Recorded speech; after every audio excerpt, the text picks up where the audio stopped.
ئەو فەلسەفە و تێڕوانینی ئیدارەی نوێی ئەمریکا لەگەڵ تورکیا ینی دیارە لەگەڵ لەبەر ئەوەی ئەو 4 ساڵی ڕابردوو لەگەڵ ینی ترامپ مامەڵەیەکی تایبەت کراوە، تورکیا هەمیشە ینی توانیوێتی لە ڕێگای ینی لە دەرەوەی دەستور و لە دەرەوەی بەرژەوەندەکانی ئەمریکا و ئاسایشی نەتەوەیی ئەمریکا ترامپ لەگەڵ ئەردۆغان بەهۆی وەکو کە کەسێکی بازرگان مامەڵەی لەگەڵ ئەردۆغان کردووە. لەبەرەوە ئەردۆغان ینی لەو 4 ساڵە دەستکراوە بووە هەم لە سووریا هەم لە لیبیا لە ڕۆژهەڵاتی دەریای ناوەڕاست بڵێن بە تایبەتی قوبرس و یۆنان و هەروەها بۆ زۆر جێگای وەکو ئازەربایجان و ئەرمینیا و بەشێوەیەکی هەتاوەکو خەڵی هەبوو بەرەو یەمەنیش بڕۆ ئێستا کەش خەوڵەکانی هەر هەیە هەرماوە. یعنی ئێمە دیمان لە زەمەنی ترامپ ینی کارەسەتی گەورەی قەومان لە سووریا ینی بە بەرچاوی ئیدارەی ئەمریکیەوە پشتیوانی لە گروپە تیرۆریستەکانی ئەلقاعیدە و داعش و جەبهەت النوسرە دەکرد و ڕێگایدا بە تورکیا هێرش بکاتە سەر باکووری سووریا بارۆس یان لەوێدا ئەم گرێسپی و سەرەکانی داگیر کرد لەلایەن سوپای داگیرکەری تورکیا و هەروەها گروپە تیرۆریستەکانی داعش و النوسرە. لەبەرەوە تەریکەت یاخود بڵێن میراسێکی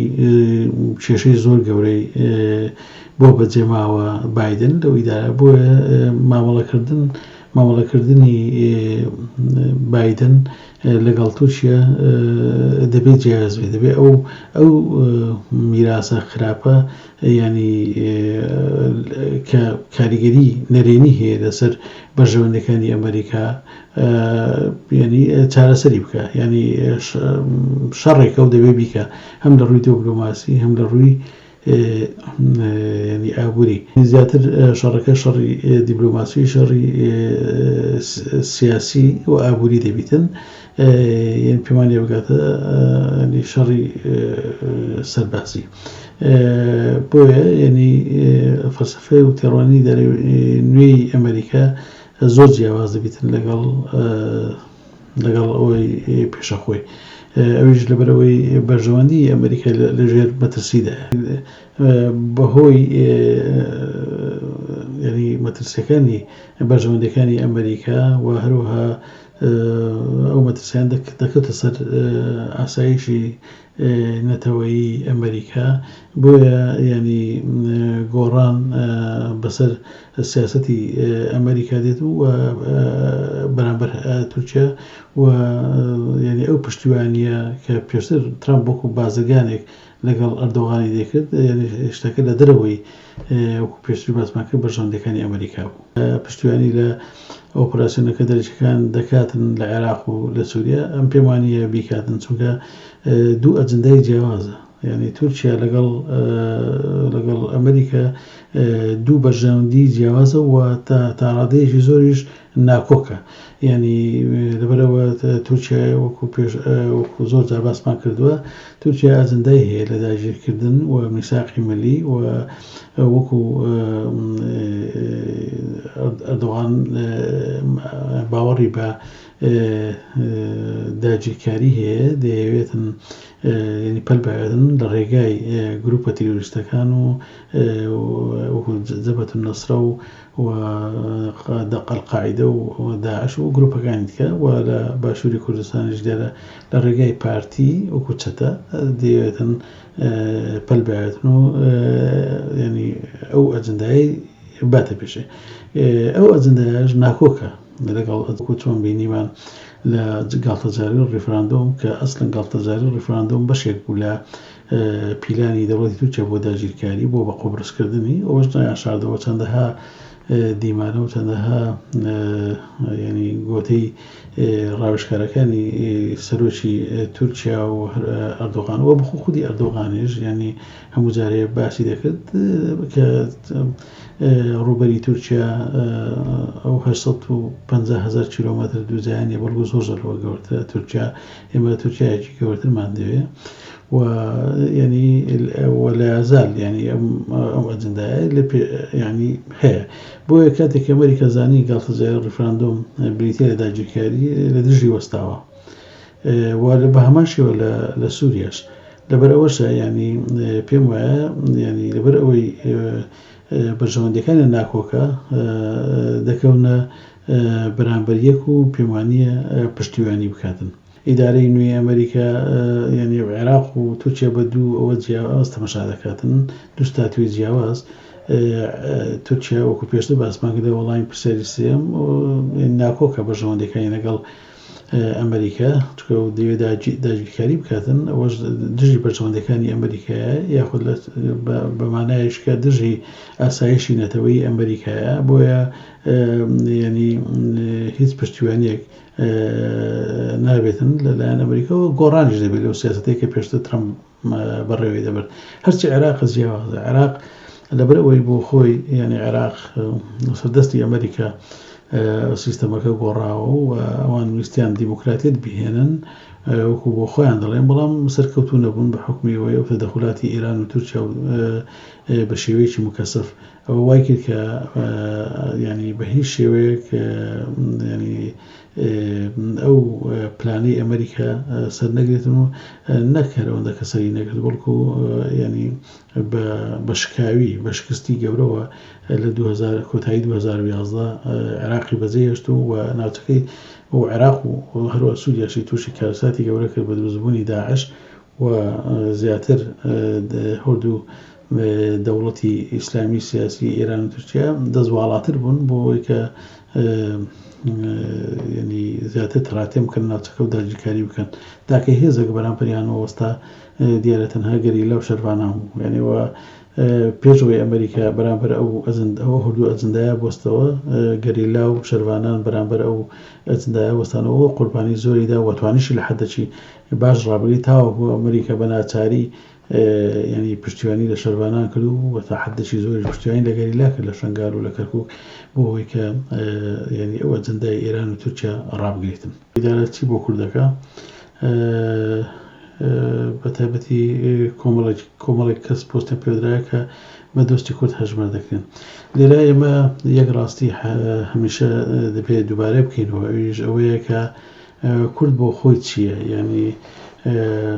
ئایا کورد بۆ خۆی یەکگرتووە ئایا کورد بۆ خۆی ئەجندای خۆی هەیە ئایا بەرژەوەندەکانی خۆی دەپارێزیتن یان بەشێکە لە ئەجندای داگیرکردنی کوردستانەوە یعنی ئێمە دەبێت ئەو دوو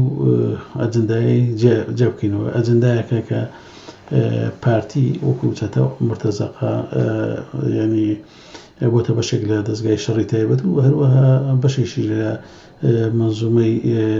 ئێرانی ئیسلامی کە ئەویش وەکو داگیرکەر دەبێت چاوی لێ بکرێتن چۆن تورکیا هەروها بە هەمان شێوەش ئێران وەکو داگیرکەر ینی پارتی وەکو بەشێکە لە ئەجندای داگیرکەران و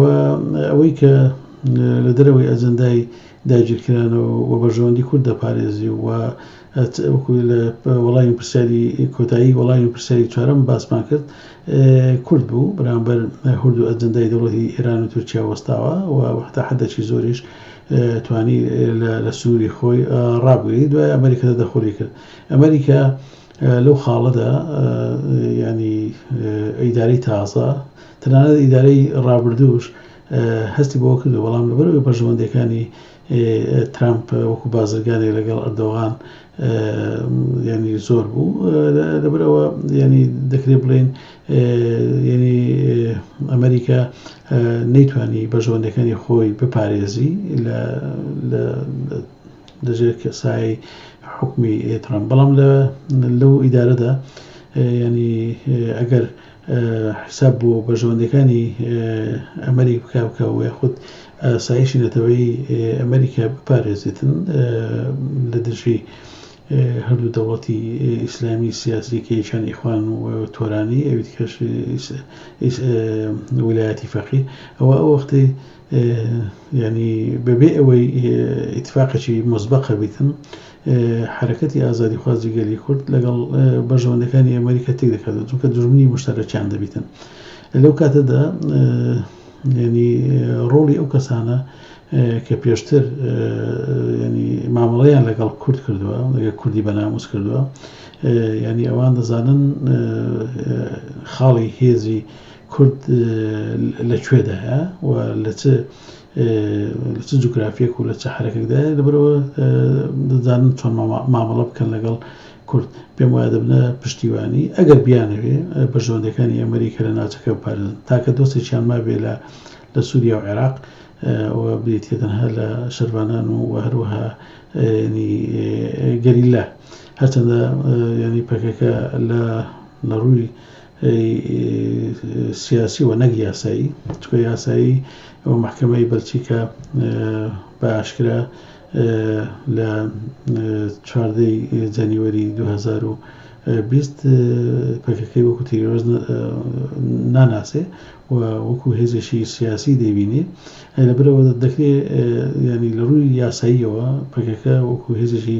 تیرۆریزم نابینرێ بەڵکو لە ڕووی سیاسیەوە لە ڕووی سیاسی لە بەخاتی تورکیا وەکو مایکل ڕۆبن لە زۆر جێگای باز دەکاتن یعنی ئەو ناحەقی